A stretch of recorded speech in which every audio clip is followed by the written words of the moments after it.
Kom ons maak oortoe dan bid ons saam. Here God,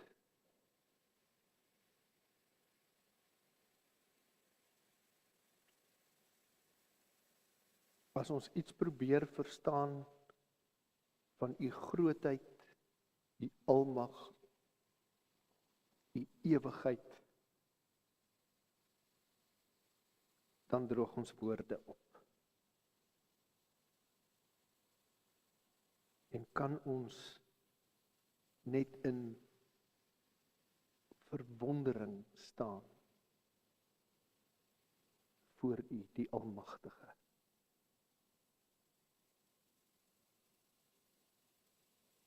En as ons ook besef dat u met ons moeite doen, dat u ons vanoggend deur u Gees ingetrek het hier in die gemeente om met u gemeenskap te kan hê. En ons besef dat ons dit geensins dien nie. Dan kan ons u net loof en dank. Dat u met ons geringe mensies enigsins te doen wil hê. Want u het ons lief, Here. En ook vir die wat daarop woon. Daarom is my gebed, ons gebed vanoggend, Here, dat die woorde wat ons lees en as ons daaroor nadink, dat dit ook soos water vir ons siele sal wees. Om ons geestelik te laat groei en vrugte te laat dra. Spreek, Here, want ons is hier om na u te luister. Amen.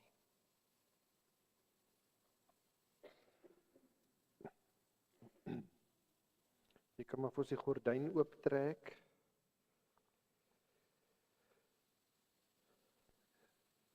In die derde bedryf van die drama wat in Openbaring afspeel, is God en Satan in 'n oorlog met mekaar gewikkel. Satan staan egter nooit regtig gekans nie. God het van begin af die oorhand oor hom. Verlede keer in hoofstuk 15 en 16 sien ons 7 engele wat 7 wraakbakke op die aarde uitgooi. En ons sien dat God besig is om sy finale oordeel oor die ongelowiges en oor die duiwel te voltrek. Hoofstuk 17 vandag en hoofstuk 18 volgende week is deel van hierdie finale oordeel. Maar kom ons praat net eers 'n bietjie pad langs. Die moeilike ding waarmee ons as gelowiges deurgangs in hierdie lewe gekonfronteer word, is om ons geloof in 'n almagtige en 'n liefdevolle God te laat rym met 'n wêreld wat nie reg werk nie. Kyk, die tyd waarin ons leef, kom ons sê maar so rofweg, die tweede helfte van die 20ste eeu en die eerste helfte van die 21ste eeu, sou dalk die beste beskryf kon word as 'n tyd van terrible beauty. Ons sien in ons tyd ongelooflike, wonderlike en mooi dinge. Maar ons sien ook van die mees verskriklike en onmenslike gebeure in die geskiedenis. Dink maar aan die wêreldoorlog, die moord op duisende Jode, siekte-epidemies, 'n klomp baie onsinnige politieke eksperimente. Verskriklik. Dis hoe die wêreld lyk, vandag nog. Terwyl ons vanoggend hier in die kerk sit, is daar miljoene mense, wêreldwyd, in ons eie land, in ons eie woonbuurt, miljoene mense wat in bitter, moeilike omstandighede leef, wat honger is, siek is, wat vervolg word, kinders wat mishandel word, vroue wat verkragt word, Mense wat vir hulle lewens moet vlug, soms uit hulle lande van herkoms. En dan praat ek nog nie eens van die lyding van die aarde en die diere se verwoesting en pyn nie. Deur boosheid het lyding en swaar kry in die wêreld ingekom. Waar boosheid speelruimte kry, word lyding deel van die lewe. Ons het dit nou al so duidelik gehoor in hierdie hele middelste gedeelte van Openbaring. Ek wil amper sê daarvan hoofstuk 6 af aan al. Mense huil en kerm en skreeu van pyn. In hoofstuk 9 vers 5 het ons gelees van 'n plaag waardeur mense nie doodgemaak is nie, maar oor 'n lang tyd gepynig is. So erg dat hulle die dood gesoek het, maar dit nie gevind het nie. Ook die natuur ly en word ingetrek in hierdie doodsiklus. Ons het gelees van natuurrampe, van haal en vuur, van aardbewings, van water wat bitter en ondrinkbaar word, van seelewe wat uitsterf, van 'n son wat so warm word soos dat dit soos vuur is wat mense verbrand. En ons het ook baie duidelik in Openbaring gesien dat die gelowiges nie hierdie lyding gespaar word nie. Vir sover lyding in die hande van die bose is, word dit verseker ook teen die gelowiges gerig. Ons as gelowiges is, soos wat Paulus daar in sy Romeinebrief skryf, ook aan die nietigheid onderworpe. Ons ly saam met die skepping. Ons sug ook onder die vloek van verydeling. Daar's Christene wat sukkel, wat nie by hulle roeping uitkom nie, omdat hulle verkeerdelik gedink het dat Christen wees hulle gaan vrywaar van lyding en swaar kry. Maar dit is nie so nie. Openbaring sê dat die Here eendag al die trane sal afdroog, maar dat ons nou nog nie daar is nie. Ons sukkel, soos ek reeds nou aan die begin gesê het, om ons geloof in 'n almagtige en 'n liefdevolle God te laat rym met 'n wêreld wat nie reg werk nie, 'n stikkende wêreld. En tog kry Openbaring dit reg om aan albei hierdie werklikhede vas te hou. Openbaring erken die werklikheid van lyding en swaar kry en die bose, sonder om die werklikheid van 'n almagtige en 'n liefdevolle God te laat los. En die manier waarop Openbaring dit reg kry, is deur te praat oor die mag van die bose, die onmag van die bose, en uiteindelik die vernietiging van die bose. En dis wat ons in hoofstuk 17 sien. Ek lees van vers 1 af. Een van die 7 engele wat die 7 bakke vashou het toe nader gekom en met my gepraat en gesê, kom hierheen. Ek sal jou die oordeel wys oor die groot prostituut wat by baie waters bly. Die konings van die aarde het met haar gehoereer en die aardbewoners het dronk geword van die wyn van haar hoerery.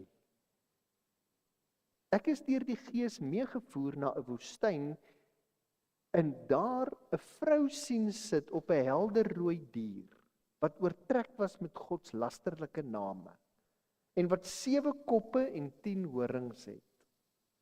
Die vrou het purperrooi en helderrooi klere gedra en was versier met goud, edelstene en parels. In haar hand het sy 'n goue beker gehou, vol afskuwelikhede en die onrein dinge van haar hoerery. En op haar voorkop was 'n naam geskryf, 'n misterie. Babylon die Grote, die moeder van die prostituie en van al die afskuwelikhede van die aarde. Ek het ook gesien dat die vrou dronk is van die bloed van die heiliges en van die bloed van die getuies van Jesus. Hierdie berugte prostituut Babylon is spreekwoordelike verwysing na alles en almal wat teen God gekant is. Dis wie sy is. Dis alles en dis almal wat goddelose dinge doen, almal wat eintlik maar maak wat hulle wil en wat hulle nie meer aan God steur nie. Die Bybel is lief daarvoor om wanneer mense nie meer die Here dien nie, wanneer hulle nie meer toegewyd God se wil volg nie, om daarna te verwys as prostitusie. En dan is dit nou nie letterlik of regte prostitusie nie, maar dit gaan daaroor dat God en sy volk of sy kinders getroud is met mekaar en dat die vrou in hierdie verhouding, dis nou die mense, nie meer vir God dien nie. Dat hulle die man in hierdie verhouding verneek met ander mans. Die mense dien nie meer vir God nie, maar hulle hou hulle besig met 'n klomp ander dinge, goddelose dinge, wat uiteindelik 'n belangriker plek in hulle lewens inneem as hulle verhouding met die Here. Hierdie spreekwoordelike prostituut woon by baie waters, waar die konings van die aarde onsedelik met haar verkeer het. Nou as ons bietjie aanlees net nou sal ons in vers 15 sien, die baie waters word verklaar as dis volke en skares en nasies en tale. So dis almal wat nie lojaal en toegewyd teenoor die Here is nie. Dis almal wat goddeloos uitgedraai het, wat eintlik maar agter die bose aanloop. Die helderrooi dier waarop Babylon sit, is niemand anders nie as die dier uit die see. Hom ken ons mos al. Die anti-kris, van wie ons in hoofstuk 13 gelees het. Ek sê weer wat ek daai tyd gesê het. Die anti-kris in Openbaring is nie 'n persoon nie. Dis nie een mens wat gaan kom nie. En dan lag julle altyd as ek sê, dis nie Julius Malema of dit was nie Hitler of so iets, Donald Trump of wat, Putin. Die anti-kris is almal wat teen God gedraai is, in enige leeftyd. Dis hulle wat deur dit wat hulle dink en deur dit wat hulle doen, eerder die wêreldse manier navolg, as wat hulle aan God gehoorsaam wil wees. En nou sien jy in hierdie prentjie wat in hoofstuk 17 geteken word, hierdie prostituut Babylon, wat nou simbolies is van al goddeloos en sleg is, sy sit op die rug van die anti-kris, wat ook 'n simbool is van alles wat goddeloos en sleg is. So al die goddeloosheid is nou hier bymekaar. En dit lyk verskriklik aantreklik. Want die ou prostituut is omtrent uitgedos, hoor. Sy lyk soos 'n koningin, met haar pers en haar rooi klere en die goud en die parels wat sy aan het en daai goue beker wat sy vashou. Sy's baie aanloklik. Dit lyk asof jy net so betowerd agter haar wil aangaan. Maar dis mos maar die duiwelse manier om mense te verlei. En dat lyk die sonde altyd vreeslik aanloklik. En dan lees ons 'n slegte ding in vers 6, dat die duiwel en sy aanhangers, die goddelose wêreld, dat hulle die bloed van die gelowiges vergiet. Met ander woorde, gelowiges kry swaar onder die hand van die bose. En hoe verder mense hierdie hoofstuk lees, hoe meer kom jy agter dat Babylon vir die eerste lesers van destyds verwys het na die Romeinse regering. Kyk, die Romeinse regering van destyds was so goddeloos geweest dat jy nie kan glo nie. Die Romeinse keisers het vir hulle self byname uitgedink. Wat baie gewild was die bynaam Here. Ander een wat baie gewild was God. En dan dwing hulle die mense om hulle so aan te spreek en hulle so te aanbid. Jy moes sê, die keiser is Here, die keiser is God. En as jy dit nie wou doen nie, het hulle die Christene van 'n kant af vermoor en vervolg. Nou hierdie hele beeld van die prostituut wat op die rooi draak sit in die woestyn, hierdie eerste 6 verse, wil eintlik net vir ons een ding wys. En dis die werklikheid van die bose. En die werklikheid van swaar kry, van lyding. Ons het hier te doen met almal wat teen God en teen die gelowiges is. Destyds het die duiwel die Romeinse regering gebruik om sy aanval op God se kinders te loods. En deur die geskiedenis het sy styl nog nie eintlik verander nie. Hy gebruik maar net elke keer ander goddelose mense, ander goddelose omstandighede om die Christene mee te tuister. Ons voel dit vandag ook, aan ons eie lywe. Dit is nie maklik om as 'n gelowige te leef in 'n wêreld wat nie reg werk nie. Julle Openbaring skets eintlik 'n vreesaanjaende beeld van die duiwel en van die mag wat hy op aarde het. Kyk net hoe dronk word die vrou van die bloed van die gelowiges. So, daai werklikheid laat los Openbaring nie. Die werklikheid van die bose en die werklikheid van swaar kry. Maar hy laat los ook nie die tweede werklikheid van God se almag nie. Ek lees verder, volgende paragraaf. Toe ek haar sien, die prostituut, was ek uitermate verbaas. Die engel sê toe aan my, waarom is jy so verbaas? Ek sal die misterie aan jou verduidelik van die vrou en die dier met sy 7 koppe en 10 horings wat haar dra. Die dier wat jy gesien het was eers, maar is nou nie meer nie, en hy is op die punt om uit die onpeilbare diepte op te kom, op pad na sy ondergang. Die aardbewoners, wie se name nie van die grondlegging van die wêreld af in die boekrol van die lewe opgeskryf is nie, sal verbaas wees wanneer hulle die dier sien. Want eers was dit, maar is nou nie meer nie, en sal tog weer wees. Ja, dit klink omtrent na deur mekaar spil hierdie, né? Hierdie dier was eers, maar hy is nie nou nie, en tog sal hy weer wees. Wat beteken dit? Onthou julle toe ons destyds hoofstuk 13 gelees het, die draak wat op die seestrand gaan staan het, en toe roep hy sy 2 makkers, die dier uit die see en die dier uit die aarde, om hom te kom help. Het ek vir julle gesê, die duiwel probeer om soos God te wees. Hy probeer om die Here na te boots met 'n bose 3-eenheid. Vader, Seun, Heilige Gees word draak, anti-kris, vals profeet. Die draak met sy 2 makkers. En dis presies wat hier ook maar aan die gang is.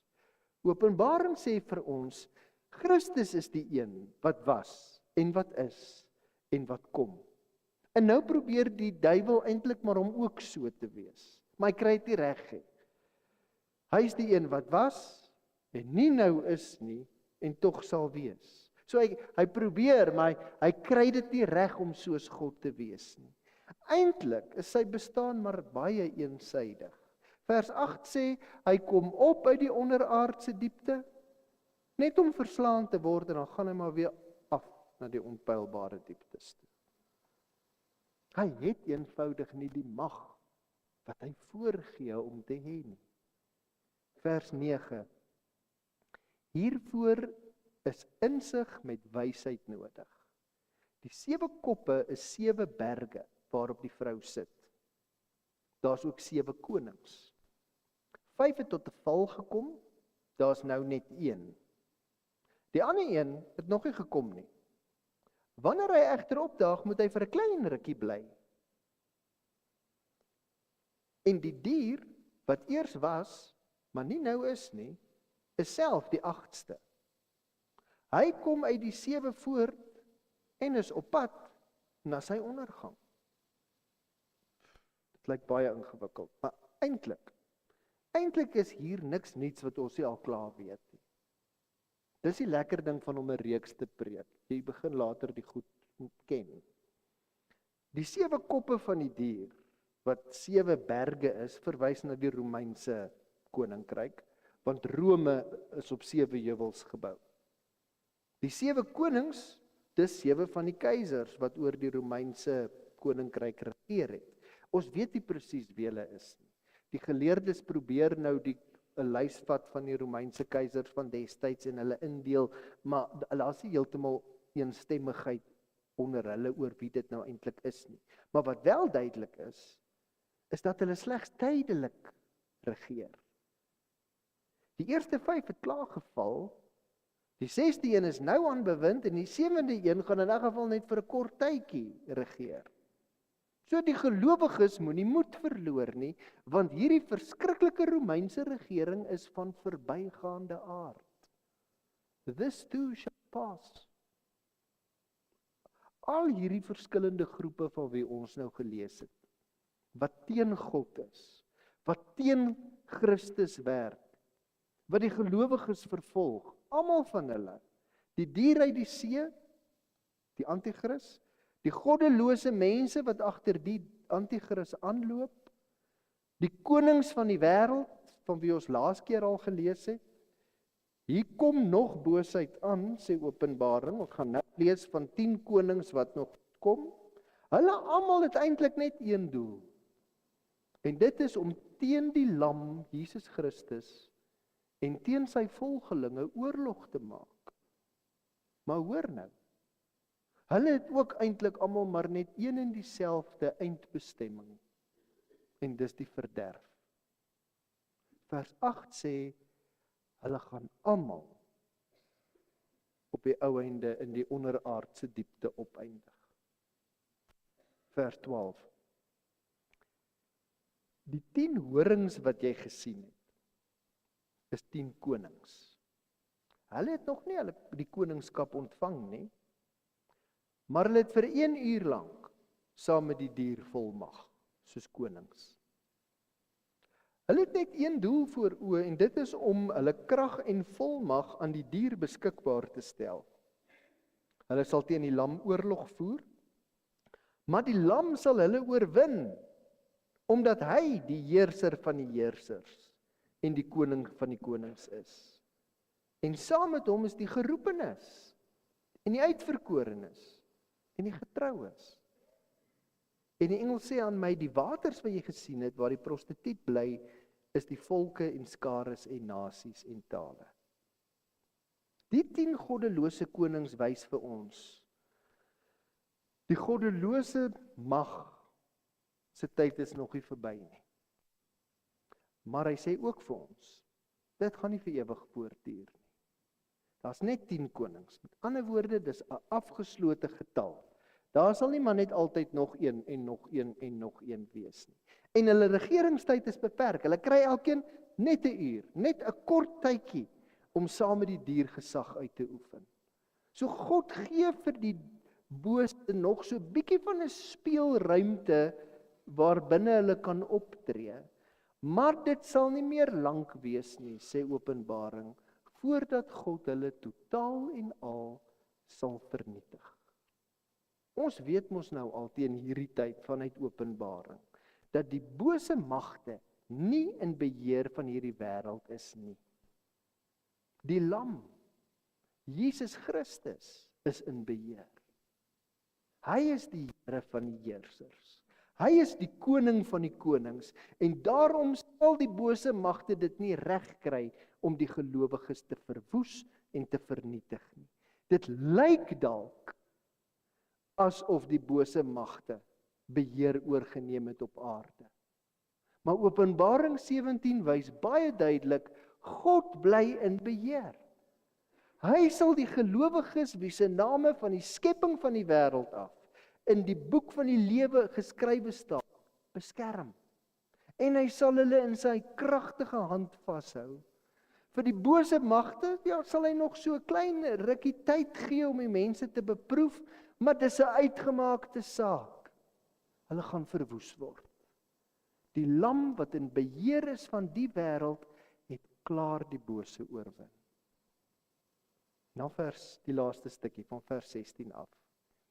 Die 10 horings wat jy gesien het, en ook die dier, sal die prostituut haat en haar kaal en verlate maak.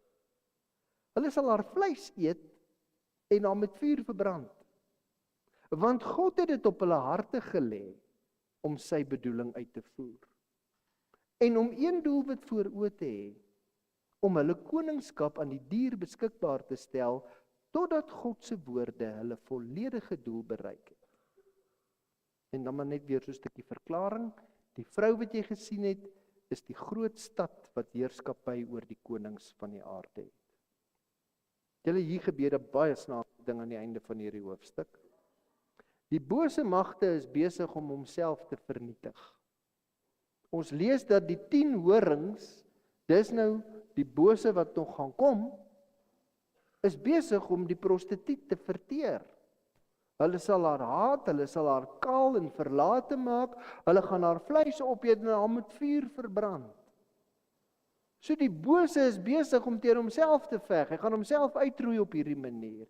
En die vraag is nou, wie sit hier agter? Kan ek weer vers 17 se begin lees? Want God het dit op hulle harte gelê om sy bedoeling uit te voer. God sit hier agter. Die 1983 vertaling sê, God het hulle gedagtes so gerig, dat hulle doen, dat wat hulle doen, volgens sy bedoeling is. Dis God wat die bose magte beheer. Hulle is so speelklei in sy hande.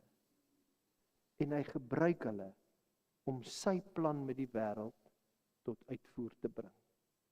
Liewe gemeente, daar's baie mense wat kyk na hierdie wêreld wat nie meer reg werk nie. En wat reken dat God se hande vasgebind is. Hulle glo dat sy hande eendag by die wederkoms weer los sal wees. Maar in die tyd wat ons nou leef, wil hulle hê, ons moet maar aanvaar dat die bose magte oorgeneem het, en dat God dit nie nou dadelik kan regkry om hulle te stop nie. Maar julle, dis nie wat ek in Openbaring 17 lees. Ek lees van 'n God wat in beheer is van die wêreld. 'n God wat die mag het om selfs die bose magte te gebruik om sy doel met die wêreld te laat uitspeel. Ja, die bose magte is teen God gekant. Hulle doen alles in hulle vermoë om God en sy kinders skade aan te doen, maar hulle is so speelklei in God se hande. Dis die God in wie ek glo. Nie 'n God wat so effentjies in beheer is nie, maar 'n God wat volkome in beheer is van die ganse wêreld. Nie 'n God wie se mag deur die bose ingeperk is nie, en later sal hy dit weer terugkry nie, maar 'n God wat steeds alle mag het in die hemel en op die aarde. Daarom kan ons na hom toe gaan, met al ons pyn, met al ons hartseer, want hy is lief vir ons. Ons kan alles wat in ons lewens gebeur na die Here toe vat. Hy gaan dalk nie optree soos wat ons nou graag sou wou hê hy moet optree nie, né? Die Here gaan dalk nou nie 'n towerstafie swaai oor jou lewe en oornag is alles soos wat jy wil hê dit moet wees nie. Maar hy gaan vir ons met ons spesifieke lewenssituasie en al ons probleme in sy hand vashou.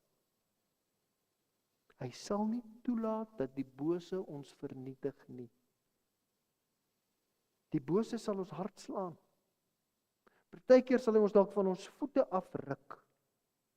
Maar dan sal God daar wees om ons vas te hou.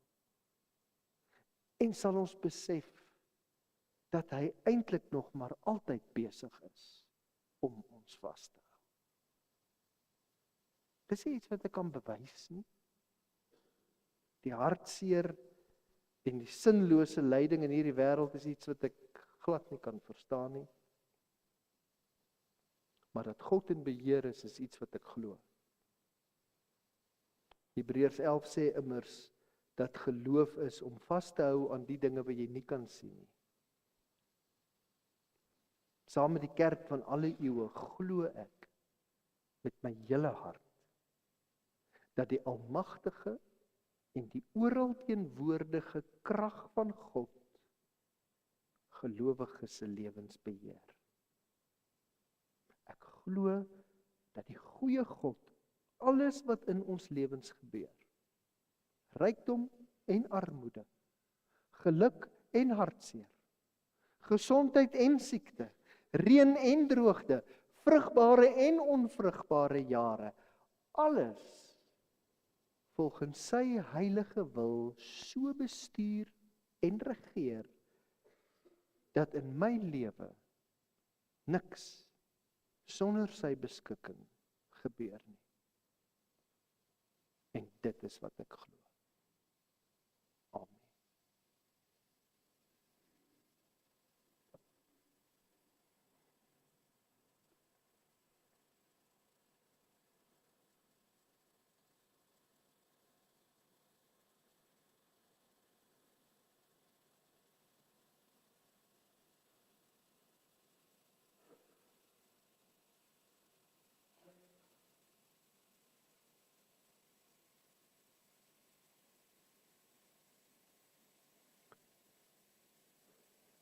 Here, as ons 'n pasgebore babietjie sou neem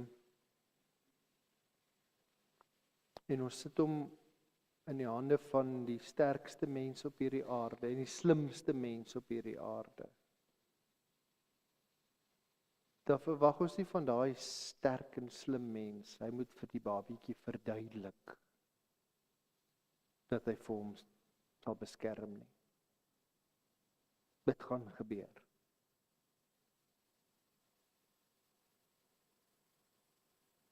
Here, ons is in U hande. Ons verstaan nie altyd nie.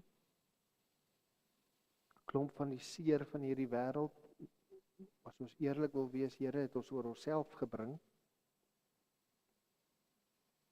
Daar's ook seer wat deur ander mense se toedoen oor ons gekom het. En dan is daar sekere dinge wat ons net nie kan klein kry nie, net nie kan verstaan nie. Maar ons is in U hand, Here. U wat die bose oorwin het. U wat in beheer is, U wat van 'n verskriklike draak 'n klein speeldingetjie gemaak het. Hy's aan 'n toutjie vas en U trek hom rond soos U wil. Here, gee vir ons asseblief die uithou vermoë, die volharding om aan U vas te hou te midde van 'n wêreld wat nie reg werk nie. Here, en wanneer ons geloof swak raak en ons hand gly los, dankie dat ons weet ons is in U hand en U gaan nie los nie. Here, maar nou is dit ook een ding om dit op 'n Sondag vir mekaar te sê en om dit te glo en te weet, maar môre moet ons weer terug wêreld toe. Eintlik al later vandag. En daar raak dit moeilik. Sal U ons asseblief help, o Heilige Gees, om die geloof waaroor ons vandag hier in die kerk praat, ook in ons harte vasgebind te kry, sodat dit ons optrede en ons denke sal bepaal. Wanneer ons eerstehands ervaar dat die wêreld nie reg werk nie. Amen.